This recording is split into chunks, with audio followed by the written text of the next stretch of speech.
Namaste. Welcome to Indian Knowledge Systems Primer Course for Children. In today's session, we will try to brief you on a short introduction to Ayurveda. Ayurveda is an ancient Indian holistic system of medicine that promotes health and well-being. It originated over 5,000 years ago. Ayurveda is derived from the words Ayu and Veda from Sanskrit.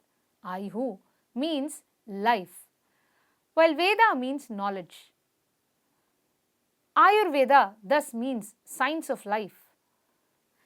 Ayurveda aims to enhance quality and longevity of life. It emphasizes on the power of nature to cure diseases and promotes health. It originated from the Indian subcontinent. It is considered as a part of the Vedic tradition, the ancient system of Indian philosophy and spirituality. Many of the Ayurvedic practices were handed down through oral tradition. The acharyas or the gurus, they teach their disciples orally. They memorize the sutras and then it gets carried on forward like that. Later, they were all written down in the Vedas, and which are the ancient Indian texts. Bhagavan Dhanvantri is considered as god of Ayurveda. Ayurveda is a holistic approach to healthcare. It balances the body, mind and spirit for overall wellness. It provides for a personalized approach to cater to individuals' uniqueness. It integrates diet, lifestyle, herbal medicine, massage and meditation into its treatment modalities. It has now gained popularity worldwide because it has natural and holistic methods.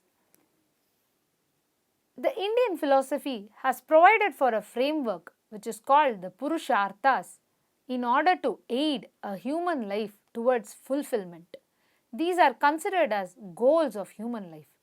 The Purusharthas are divided into four: Dharma, Artha, Kama and Moksha. Dharma is the ethical and moral obligations that one has. It also means self-righteousness.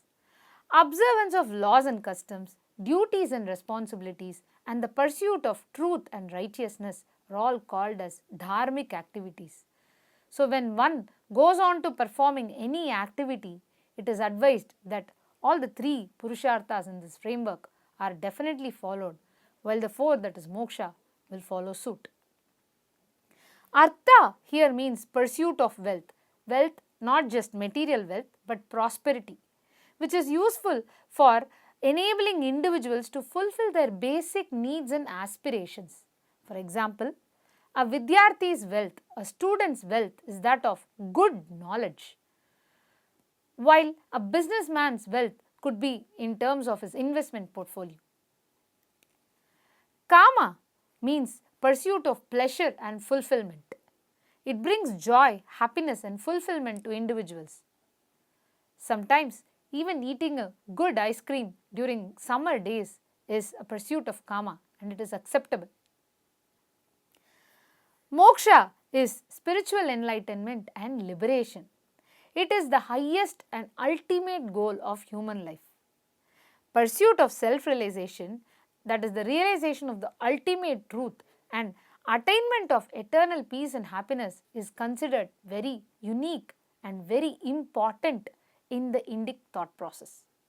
Thus, the Purushartha framework forms a robust framework to help individuals attain their fullest potential, at the same time serve to the society. The Purushartha framework can be seen as a means to achieving balance and harmony overall. This framework describes interconnected and interdependent goals.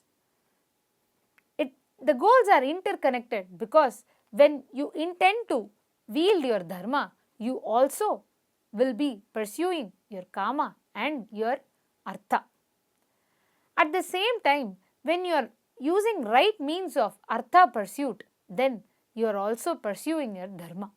That is how they become interconnected and they are also interdependent. pursuit of dharma alone is not possible without the pursuit of artha and kama, because here we are focusing on holistic fulfillment. Thus, pursuit of one goal can lead to achievement of the others. A happy life balances responsibility, prosperity, pleasure and liberation. It is important to understand here that pursuit of anything in life is evaluated across these four pillars, and thus they become very liberating, empowering, at the same time fulfilling. Some examples for understanding the Purushartha framework includes balancing wealth with environmental responsibility. For example, one can think about bringing up a huge factory, but they should also be mindful of what level of environmental damage or non-damage or protection they are going to do when they intend to build the factory. This is a small example. Similarly, balancing pleasure with knowledge and relationships, that is also an appropriate example to understand how all the three Purusharthas should be pursued parallelly. One playful example can be, during the time of exams, you cannot intend to have too many sweets or ice cream, because then you are going to fall sick and may not fare well in your exams, which will in turn bother your father and mother, and then they might become a little sad, won't they? That is why it is important to become responsible and direct your actions across the Purushartha framework so that you can be of better use to the society.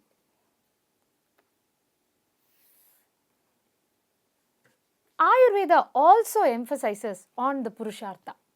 Ayurveda, although being an Indian system of medicine, it emphasizes on the Purushartha because Ayurveda sees maintaining good health as an essential aspect to attainment of the four Purusharthas.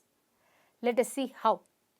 In this verse from Ashtanga Hridayam, it explains, Ayuh kamayamanena dharmartha sukha sadhanam ayurvedopadesheshu videyah paramadaraha. So it explains, to achieve Purushartha, that is Dharma, Artha, Kama and Moksha, a healthy and a long life is essential. Ayurveda helps us in leading a life that is healthy and thereby assisting in pursuit of all the Purusharthas. So now let us try to understand what is the Ayurvedic perspective of a healthy life. Ayurveda defines healthy life as a balance of physical, mental, social and spiritual well-being. There is a verse from Ashtanga Hridayam which goes as Vayuh pitam kapascheti trayo dosha samasatah vikrita deham gnanti te vartayanti cha. The meaning of the verse goes like, Vata, Pitta and Kapha are the three doshas. We will delve a lot deeper into these concepts in the upcoming lectures. For now, let me brief you on this. The three doshas are considered as energy complexes which governs the health of an individual. So, the balance of these doshas leads to good health and imbalance leads to diseases, says Ayurveda. So, Ayurveda basically sees healthy life as one where all the three doshas, the Vata, Pitta, Kapha, are in appropriate balance. Help maintain dosha balance and promote good health. Daily and seasonal routines, which are called as Dinacharya and Ritucharya, also help maintain the dosha balance, thereby promoting good health. So, this is how Ayurveda sees healthy life as. It is seen as something where all the three doshas are in balance. It also provides for methods such as Dinacharya and Ritucharya, which are daily and seasonal regimes that one can imbibe in their lifestyle so as to promote good health. Let us now try to understand the origin and the key figures involved in Ayurveda evolution. Ayurveda traces its origin to Atharva Veda and Rig Veda. Prominent rishis such as Charaka, Shushruta, Vagbhata played a very key role in its spread and development. We have always heard of all these three names very famously. Shushruta is known as the father of Indian medicine or father of plastic surgery. He wrote Shushruta Samhita, which is the oldest book on surgical procedures. Charaka, on the other hand, emphasized on prevention procedures. He wrote a book called Charaka Samhita, which is a foundational Ayurvedic text. Vagbhata, on the other hand, wrote Ashtanga Hridayam. The verses that we saw before, both the verses are from this book, Ashtanga Hridayam, which is a compilation of all the Ayurvedic knowledges. If you see over to your right, this is a beautiful illustration of all the three rishis. You can assume this to be Shushruta,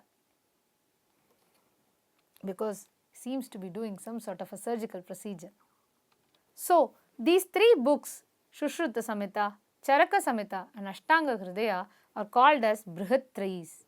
These texts are still used even today as they form the basis of Ayurvedic practice.